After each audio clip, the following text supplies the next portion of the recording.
Backlog की वजह से करंट चैप्टर पूरे छूट जाते हैं, कॉन्फिडेंस गिर जाता है और हम सिलेक्शन से दूर चले जाते हैं, क्योंकि अगर बैकलॉग रह गया, कोर्स कंप्लीट नहीं होगा और कोर्स कंप्लीट नहीं होगा तो सिलेक्शन के पास हम नहीं जा पाएंगे। बहुत बड़ी समस्या है। समय खराब नहीं करते हैं, ध्यान से सुनते हैं। पूरा वीडियो काम के होने वाला है, छोटा रखने का प्रयास कर रहा हूं, बट सारी बातें काम की होगी। ध्यान से सुनना, अगर कर लोगे तो सिलेक्शन के पास चले जाओगे। अच्छा, चालू करने से पहले मैं आपको एक बात बता दूं कि बैकलॉग हमारा क्यों हुआ था, ये आपको पहले पता होना चाहिए। क्या मेरा बैकलॉग किस कारण से हुआ था मुझे पता है। क्या मैंने पढ़ना छोड़ दिया था बीच में, क्या मैंने क्लासेस जाना छोड़ दिया था, या तबियत की वजह से खराब हुआ था। मैं कह रहा हूं अगर वो मिस्टेक वो थी जो आपकी वजह से हुई थी, जिसकी वजह से बैकलॉग क्रिएट हो गया, ओवर थिंकिंग हो सकती है, पढ़ाई से डिस्ट्रैक्शन हो गया था, मोबाइल पे लग गया था, कुछ भी हो सकता है। क्या तुमने वो बात छोड़ दी है? क्योंकि अगर वो नहीं छोड़ी है तो ये बैकलॉग दोबारा क्रिएट हो जाएगा। तो मैं मान के चल रहा हूं कि तुम अपनी कमियां जानते हो कि तुम्हारा बैकलॉग क्यों क्रिएट हुआ था और तुम इन्हें सुधार चुके हो, तभी तुम्हारे लिए वीडियो काम का है। और अब तुम सुधरना चाहते हो तो ये वीडियो किन के लिए है? जिनका बैकलॉग हो चुका है पर वो अब सुधर कर इसको वापस सही करना चाहते हैं। टाइम खराब नहीं करते हैं, सुनते हैं। अगर आप मेरे से पूछो तो बैकलॉग को मैं दो हिस्सों में तोड़ता हूं। एक टेम्परेरी बैकलॉग जो हमारे लिए करना जरूरी है, और दूसरा है कौन सा? और दूसरा है परमानेंट। पर मतलब ये दो अलग अलग कैसे है सर? ध्यान से सुनो। मतलब इसको सॉल्व कैसे करना चाहते हो सर आप? ध्यान से समझो। टेम्परेरी बैकलॉग और परमानेंट बैकलॉग। टेम्परेरी बैकलॉग मतलब जो जरूरी है करंट चैप्टर्स के लिए। किसके लिए जरूरी है? करंट चैप्टर्स के लिए,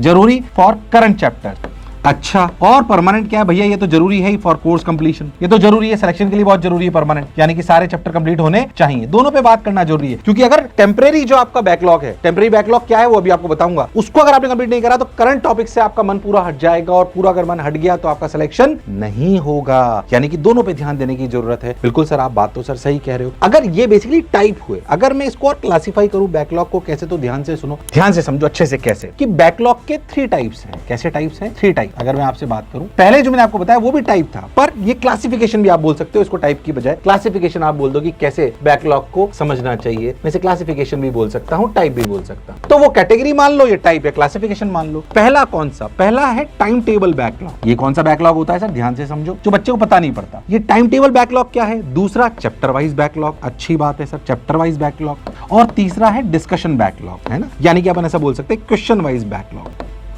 ठीक, ये 3 टाइप के आपके बैकलॉग हैं। Time table wise backlog, chapter wise backlog और क्वेश्चन वाइज बैकलॉग। एक एक चीज को अपन अच्छे से समझते हैं कि ये क्या कहते। सर आपने तो 2 टाइप पहले भी बताए थे, कौन सा? टेम्परेरी और परमानेंट। अब सर आपने क्लासिफिकेशन बता दिए 3। इनको अच्छे से समझते हैं, हमारी कौन कौन सी समस्या को ये दूर करता है। फिर मैं कह रहा हूं वीडियो काम का होने वाला है, पर उनके लिए जिन्हें पता है कि मुझे अपने बैकलॉग को कैसे दूर करना है, ये उन्हें पता होना चाहिए। चलिए, अच्छी बात है। टाइम टेबल बैकलॉग, इसको यहीं पर डिस्कस कर लेते हैं, जो फर्स्ट वाला हमारा पैरामीटर। टाइम टेबल बैकलॉग मतलब सबसे इंपॉर्टेंट, हालांकि बच्चे को ये लगता है और ये है भी सही। टाइम टेबल बैकलॉग मतलब मैंने बैकलॉग सिर्फ चैप्टर्स का नहीं होता। चैप्टर्स का बैकलॉग क्यों क्रिएट हुआ था? कि कहीं मैं अपनी प्लानिंग से वीक तो नहीं रह गया हूं। मैंने टारगेट बना रखा था कि नहीं यार मैं 12 आवर्स अ डे पढ़ूंगा, पर मैं पढ़ता ही नहीं हूं। मैंने टारगेट बनाया था कि मैं 12 घंटे रोज पढ़ूंगा, और पढ़ता सिर्फ 10 घंटे ही हूं। तो क्या मेरा 2 घंटे का बैकलॉग रोज हो रहा है? ये रोज का बैकलॉग है। ये बैकलॉग अगर रह गया तो जो आपके चैप्टर्स के बैकलॉग है वो सब बढ़ते जाएंगे, ये सब बढ़ते जाएंगे, ये याद रखना। तो कहीं ये तो नहीं हो रहा है। सर इसे कैसे अचीव करें? इसके लिए मैंने एक पूरा अलग वीडियो बना रखा है टाइम मैनेजमेंट पे। आपको यहाँ पे आई बटन पे दिखाई दे जाएगा, टीम को मैं बोल दूंगा। अगर वो नहीं देखा है तो ध्यान देना, ये बैकलॉग नहीं होगा अगर टाइम मैनेजमेंट प्रॉपर कर लोगे। ये टाइम टेबल वाला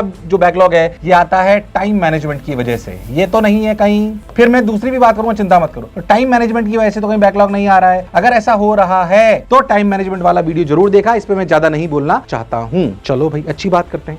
अब मैं बात करता हूं चैप्टर वाइज। इसमें दोनों कैटेगरी आ जाएगी, टेम्परेरी और परमानेंट। एक्चुअली हमारी समस्या क्या है उसको मैं आपको समझाता हूं। हमारी समस्या है कि जब भी अच्छा सर ने बोला कि यार सर तो जो है इलेक्ट्रोस्टैटिक्स पढ़ा रहे थे, थोड़ा फिजिक्स का अध्यापक, तो फिजिक्स एग्जांपल लूंगा, पर ये फिजिक्स, केमिस्ट्री, मैथ्स, बायोलॉजी, और मैं तो कह रहा हूं आप किसी भी और चैप्टर को भी पढ़ रहे हो या आप किसी और की भी तैयारी कर रहे हो तो भी काम करता है। ठीक है, तो सर ने बोला अच्छा ठीक है, रोटेशनल में आपको पढ़ा रहे थे और सर ने बोला अच्छा, मैं तो कह रहा हूं चलो अपन ज्योमेट्री ऑप्टिक्स बात करते हैं। ज्योमेट्री ऑप्टिक्स में ऐसी कोई कहानी अच्छी बात की भाई ये कि एक मिरर है, यहाँ पे एक ब्लॉक है जो इसके सामने रखा हुआ है और ये एसएचएम कर रहा है, एम्पलीट्यूड। अब आपने पूरा चैप्टर छोड़ दिया, और आपको लगा अरे यार मेरे को तो एसएचएम ही नहीं आता है, तो मैं ज्योमेट्री ऑप्टिक्स कहां से कर पाऊंगा? ऐसी विचारधारा आने लग जाएगी। एक बात मैं पहले कहना चाहता हूं, अगर आपका कोई चैप्टर पीछे का छूटा हुआ है और उसका कोई डिस्कशन करंट चैप्टर में हो रहा है, तो करंट चैप्टर को खराब नहीं करना है। जब भी ऐसा कुछ हो तो मन में मान लेना कि हाँ मुझे थोड़ा कम समझ में आ सकता है, एक्सेप्ट द रियलिटी। क्योंकि मैंने ये नहीं करा था तो क्या मुझे नॉर्मल बच्चे से कम समझ आ सकता है? आ सकता है। जितनी जल्दी एक्सेप्ट कर लोगे रियलिटी को, उतना आसानी से पढ़ पाओगे, वरना ओवर थिंकिंग के ट्रैप पे चले जाओगे कि मैं ये भी नहीं कर पाया तो अब मैं ये भी नहीं कर पाऊंगा। क्या ये सवाल हो सकता है एसएचएम की वजह से आपका अटक जाए? मैं ऐसे ही सिर्फ एग्जांपल ले रहा हूं। अब मैं आपको आपको एक बात कहना चाहता हूं कि जब इस तरह के सवाल करा गया, मान लीजिए टीचर आपको बोल रहा है, एक और एग्जांपल लेके बताता हूं आपको, फिजिक्स का टीचर हूं, कि मान लीजिए रोटेशन में बोला कि यहां से लेकर यहां तक एक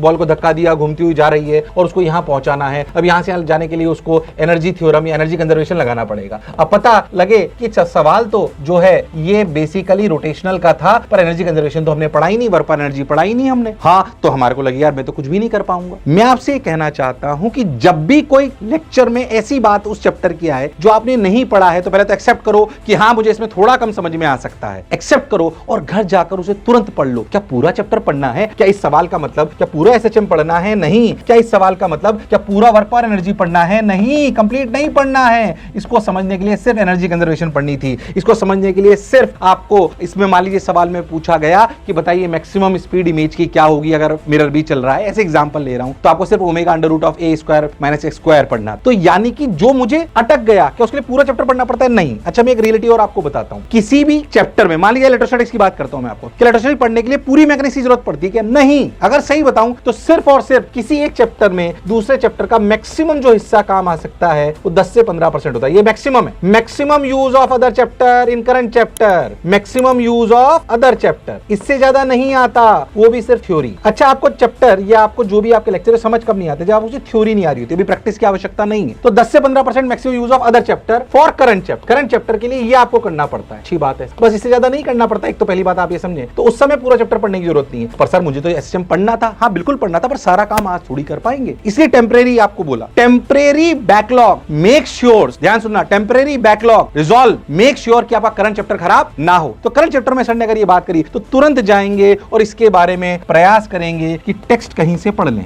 हो सकता है वो थ्योरी में टेक्स्ट लिखा हुआ हो सकता है आजकल आर्टिफिशियल इंटेलिजेंस से आप पूछ सकते हो, गूगल से पूछ सकते हो, आपको लगे तो जो आपकी शीट की थ्योरी उसमें कैसे देख सकते हो कि अच्छा एसएचएम के बारे में, ओमेगा मैक्स के बारे में कहां बात हो रही थी, वेलोसिटी मैक्स के बारे में कहां बात हो रही थी, सिंपल एनर्जी कंजर्वेशन के बारे में कहां बात होती है, उसको जाके पढ़ लो। ये सबसे मिनिमम टाइम में होगा। पर अगर आपको लगता है कि नहीं यार इससे मेरे को नहीं समझ आएगी, छोटी सी बात, फिर कह रहा हूं ये पढ़ने के लिए एसएचएम का को पढ़ने के लिए अगर 8 लेक्चर लगते होंगे तो ये पढ़ने के लिए मात्र आधा घंटा लगेगा, सिर्फ आधा घंटा, जिसमें हमारा काम चल जाएगा। और ऐसी सिर्फ 2-3 चीजें होगी जो पढ़ के मेरा पूरा इलेक्ट्रोस्टैटिक्स में काम चल जाएगा एसएचएम में। हाँ, सच्चाई बता रहा हूं मैं आपको। तो टेम्परेरी जो बैकलॉग है वो आपको टेक्स्ट से पढ़ने का प्रयास करना चाहिए, क्योंकि मिनिमम टाइम में रिजॉल्व हो जाता है। कभी अटक जाओ तो वीडियो लेक्चर्स देख लो। कहां देखें? ऐप पे होते हैं पूरे, मोशन की पूरी ऐप पे जो भी बच्चे देख रहे होंगे उनके पास होंगे, नहीं तो आपको यूट्यूब पे दिख जाएंगे। वीडियो लेक्चर पूरे नहीं, सिर्फ स्पेसिफिक जहां पे आपको देखने चाहिए, स्पेसिफिक। ठीक है? हाँ सर, ध्यान सुनना, पूरी बातें बताऊंगा आप। तो टेम्परेरी बैकलॉग यानी कि हमें इस टेम्परेरी बैकलॉग के लिए रोज जो टीचर ने पढ़ाया, जहां लगाए पुराने चैप्टर का आया, तुरंत घर आए, आधा घंटे में उसको देखा और हाँ अब जो सर ने बोला था मेरे को पूरी बात समझ में आ गई। अभी इसकी ज्यादा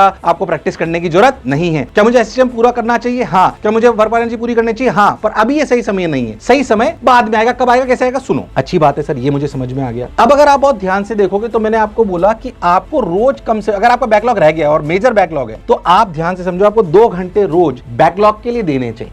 बैकलॉग के लिए देने चाहिए, ध्यान सुना मेरी बात, बैकलॉग के लिए देने चाहिए। इसका मतलब एफर्ट लगाना पड़ेगा, एफर्ट लगाना पड़ेगा। अगर 10 घंटे पढ़ते हो तो 12 कर लो, 12 पढ़ते हो तो 14 कर लो। 2 घंटे रोज बैकलॉग को देना है। इसमें से फर्स्ट प्रायोरिटी क्या है? फर्स्ट प्रायोरिटी 2 घंटे अगर रोज देने हैं तो फर्स्ट प्रायोरिटी है सबसे पहले कौन सा बैकलॉग दूर करेंगे? टेम्परेरी। क्या टेम्परेरी में सिर्फ और सिर्फ थ्योरी पढ़ेंगे? क्या थ्योरी पूरे चैप्टर की पढ़ेंगे?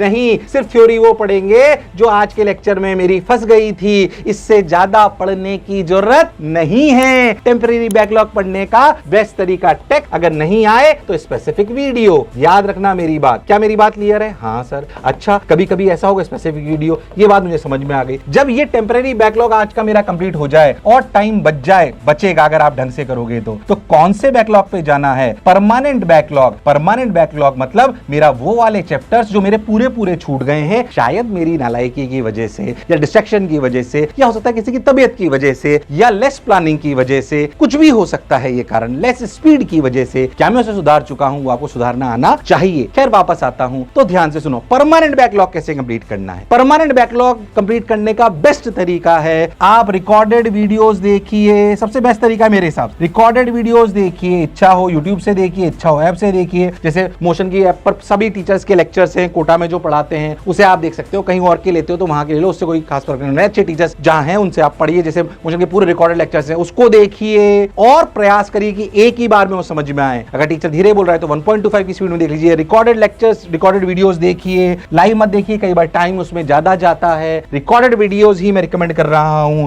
और उसके साथ प्रैक्टिस के लिए पीवाईक्यू करिए। जो मैंने बोला था ना थर्ड वाला, वो इस जगह पर है। मैंने बोला था ना एक थर्ड, कौन सा? Question wise backlog. हाँ सर, एक क्वेश्चन वाइज बैकलॉग बोला था सर आपने। तो चैप्टर और क्वेश्चन वाइज दोनों इस जगह कवर हो रहे होंगे। तो चैप्टर वाइज बैकलॉग के 2 हिस्से, टेम्परेरी, अगर आप ध्यान दें तो बैकलॉग के 2 हिस्से हो गए, थ्योरी और सवाल। तो थ्योरी हम 2 हिस्से में कंप्लीट करनी है। टेम्परेरी की जरूरत है तो वहीं खत्म कर लेंगे और परमानेंट की तो अपन वीडियो से देखेंगे। हाँ सर, तो अब अपन क्वेश्चन वाइज। अच्छा, क्वेश्चन वाइज में जब रेगुलर टीचर पढ़ाता है तो रेगुलर टीचर आपको पहले शीट करने के लिए बोलता है, फिर पीवाईक्यू पे आता है। मैं इसमें कहता हूं कि आप पहले रिकॉर्डेड वीडियो देखो और पीवाईक्यू पहले कर। पीवाईक्यू बहुत टफ लगे तो आसान सवाल करने का प्रयास करने, वरना पीवाईक्यू से खत्म कर लो, बैकलॉग आसानी से कंप्लीट हो जाएगा। तो यहां पे आपका पूरा क्वेश्चन वाइज हो जाएगा। टाइम बच जाए तो फिर शीट की सीक्वेंस पे जाएं, या फिर टफ लगे, अगर आपको पीवाईक्यू बहुत टफ लगे तो इस सीक्वेंस को आप चेंज कर सकते हो, वरना ना करें। पहले पीवाईक्यू करें क्वेश्चन वाइज, फिर शीट पे जाएं, टाइम बचे तो। वरना पहले बैकलॉग कंप्लीट करने का तरीका क्या है?